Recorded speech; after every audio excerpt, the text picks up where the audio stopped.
Our mothers actually saw each other on the tram and they thought it was a great opportunity to introduce their children to each other. And that's how we met. When I was young, the really popular thing was the James Bond movies, and they always featured martial arts, so we all wanted to do it. And I was in the fortunate position, being of Chinese background, I had a few contacts which helped me get into it, and I've loved it ever since.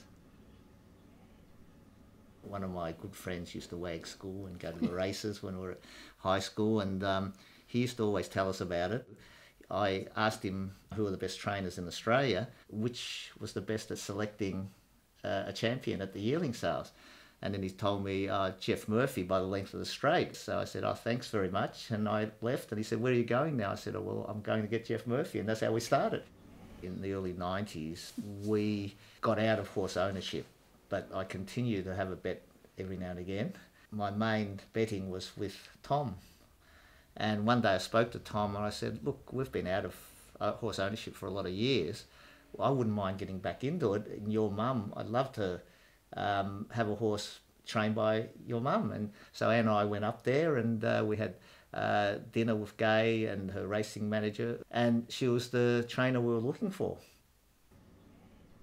It's hard to explain. It's like, you know, you're floating in the air, especially we were watching the race. We were with the other owners and they said, he's going to get them, he's going to win. And, as he cruised over the line, it's just like you're in cloud nine. And, it's just something that you just can't explain to people. We set up our art business approximately about 20 years ago. It was when the excitement of collecting art was at its peak, and we thought we'll set up an art business with our family, so our boys got involved as well at the time, and it was very exciting. I have to say my favourite piece is The Country Woman by Russell Drysdale.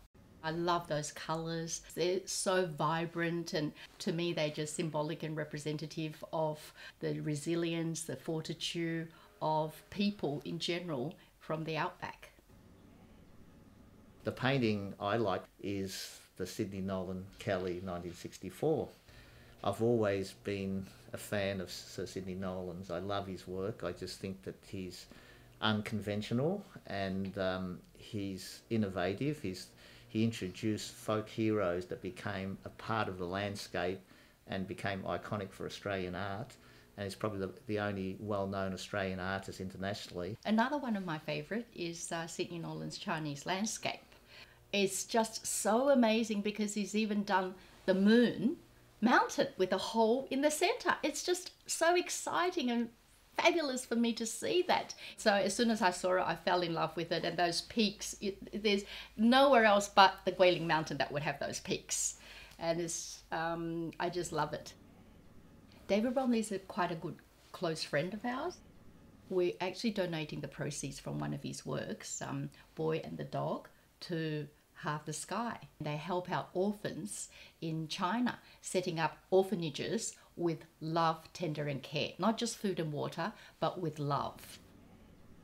We thought it would be something that could perpetuate forever, and it would bond the whole family together. But I guess there comes a time when we realise, well, our children have their own hobbies and interests, and it's actually probably a bit sad to see it go, but I hope that they'll all go to good homes and people will appreciate the collection that we have. Why not let someone else enjoy those paintings? Because it would be a crime for us to put it into storage and not let anyone see them.